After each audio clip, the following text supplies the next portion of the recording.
রাজধানী ঢাকা ও পার্শ্ববর্তী এলাকার আকাশ ৯ সেপ্টেম্বর মঙ্গলবার সকাল ৭টা থেকে পরবর্তী ৬ ঘন্টার জন্য আংশিক মেঘলা থেকে অস্থায়ীভাবে মেঘলা থাকতে পারে। একই সঙ্গে হালকা বৃষ্টির সম্ভাবনাও রয়েছে। মঙ্গলবার সকাল ৭টা থেকে পরবর্তী ৬ ঘন্টার জন্য পাঠানো পূর্বাভাসে এ তথ্য জানিয়েছে আবহাওয়া অধিদপ্তর। পূর্বাভাসে বলা হয়েছে, আগামী ৬ ঘন্টা ঢাকার আকাশ আংশিক মেঘলা থেকে অস্থায়ীভাবে মেঘলা থাকতে পারে।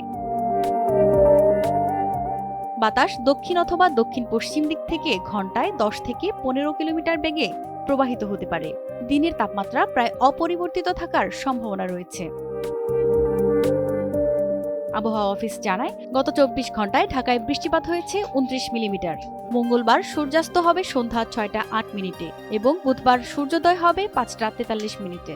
অপর এক বিজ্ঞপ্তিতে আজ সন্ধ্যা ৬টা পর্যন্ত আবহাওয়ার পূর্বাভাসে বলা হয়েছে, রংপুর, ময়মনসিংহ, চট্টগ্রাম ও সিলেট বিভাগের অনেক জায়গায় এবং রাজশাহী, ঢাকা, খুলনা ও বরিশাল বিভাগের ২-১ জায়গায় অস্থায়ীভাবে দমকা হাওয়া সহ হালকা থেকে মাঝারি ধরনের বৃষ্টি ও বজ্রসহ বৃষ্টি হতে পারে। সেই সাথে সারা দেশের কোথাও কোথাও মাঝারি ধরনের ভারী বর্ষণ হতে পারে। সারা দেশে দিন ও রাতের তাপমাত্রা প্রায় অপরিবর্তিত থাকতে পারে। প্রতিমা সরকার, এনটিভি অনলাইন।